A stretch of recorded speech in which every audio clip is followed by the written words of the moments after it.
Қайырлы күн, құрметті әріптестер. Мен Қарағанды қаласы Әлімхан Ермеков атындағы мектеп-лицейінің қазақ тілі мен әдебиеті пәнінің мұғалімі Ерубаева Бақытжан Сериковна.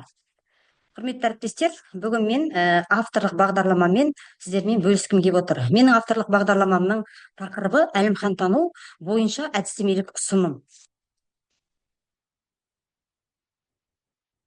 Бағдарлама 5-ші сынып оқушыларына арналған, яғни жыл көлеміне 34 сағатқа арналған, аптасына 1 сағаттан.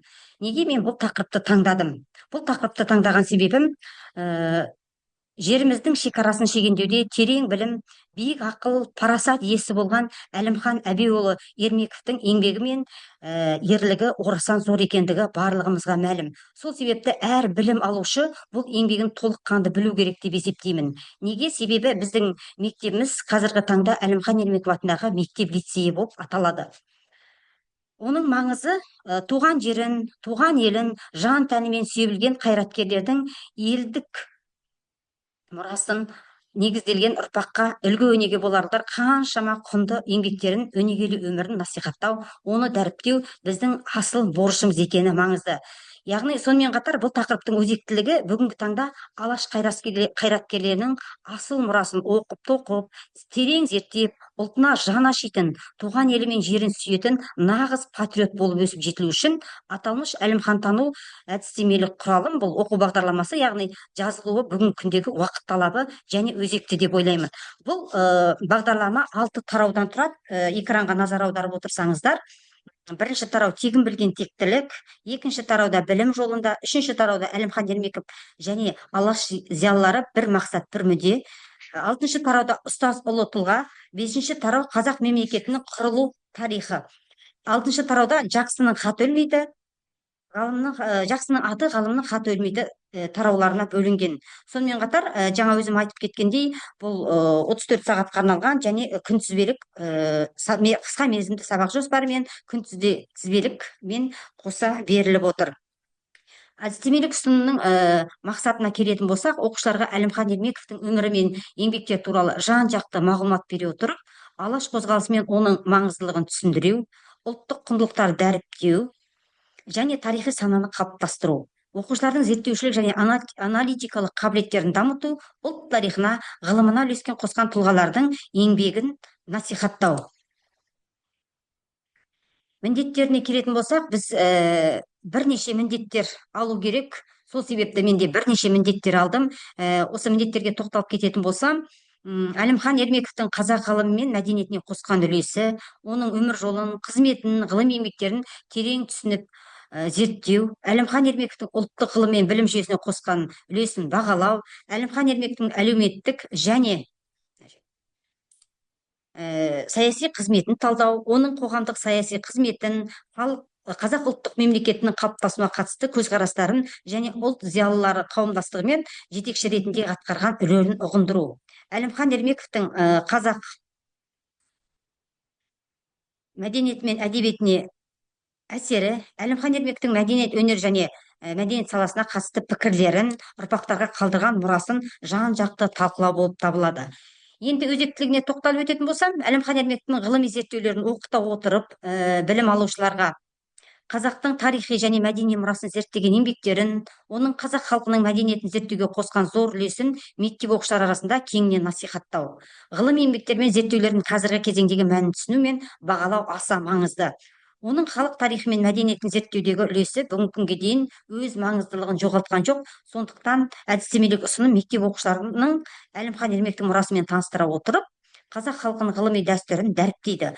Қазақтың тұңғыш ғалымдарының бірі ретінде Әлімхан Ермековтің еліміздің білім беру жүйесіне қосқан зор үлесін және сонымен қатар оның ғылыми жетістіктері мен зерттеулерінің маңыздылығын көрсетеді.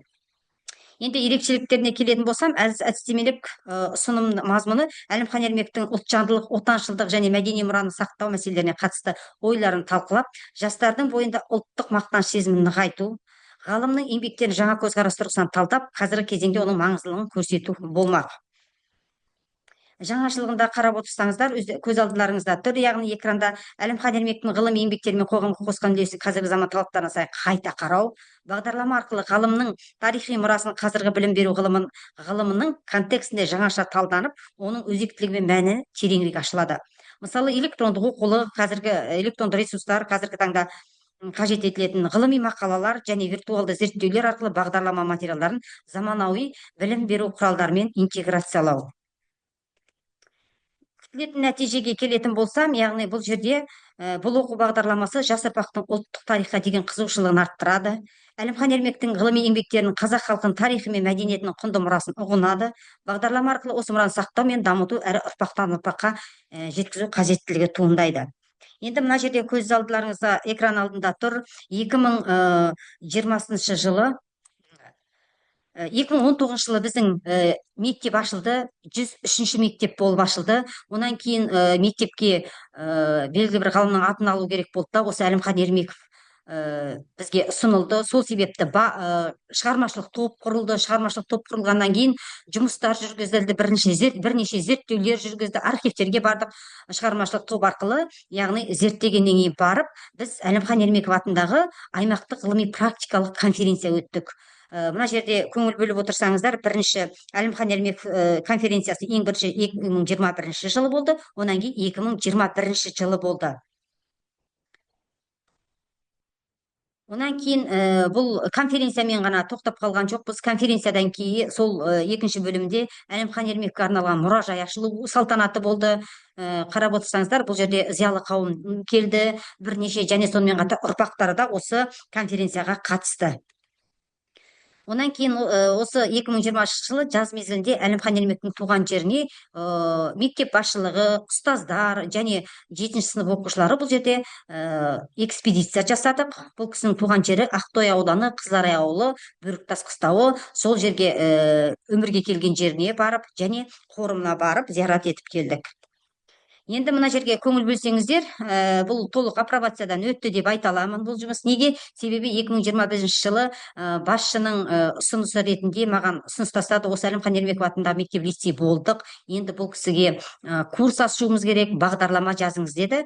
Сондай тапсырма берілгеннен кейін мен Әлімхан тануға сол 2020 жылдан бастап жаздым. Экспедициядан келгеннен кейін 21 жылы курс берілді. 5-ші сынып, ол кезде міне білім алдан скриншот жасап қойдым, қарап өтсеңіздер. Бұл жердегі ұшқан яғы, Әлімхан Ермеков және отбасы, ұрпақтары, сонымен қатар Алаш партиясының бағдарламасы, алаш қайраткерлері сияқты бірнеше бөлімдерден, жаңа алдында айтып кеттім, 6 тараудан тұрады деп, осындай тақырыптар арқылы жұмыстар жүргізілді. Мына жерде қарап отырсаңыздар, ол енді карантин кезінде болған, мынау одан кейінгі жұмыстар жүргізілген.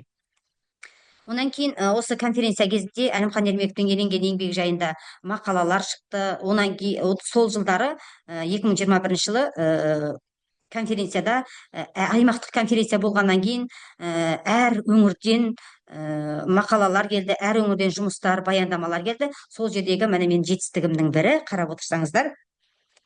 Онан кейін Әлімхан тану бойынша әдістемелік ұсынымым Қарағанды қаласында білім бөлімінде бірінші бекітілді, қаралды, қорғалды. Онан кейін барып әдістемелік орталыққа жіберілді. Енді тапсырмаларына тоқталып өтетін болсам, бұл жердегі енді біз қазақ тілі, бұл тарихпен де байланысты ғой, көбінесе мен қазақ тілде оқу сауаттылығына бағыттадым, соған негіздеп жазып, яғни белгілі бір тақырыпқа, жаңағы өзі 34 сағатқа бөлінген тақырыпқа әр қайсына мәлімет беріп, ақпараттар беріп, сол арқылы соңында тапсырмалар беріп отырды. Мысалы үшін, мына жерде оқушы кестені, мәтінді толық оқиды. Бұл жаңағы 34 сағатқа дедім, аптасына бір рет.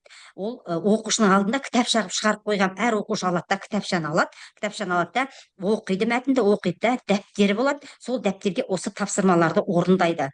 Мысалы үшін, мына жерде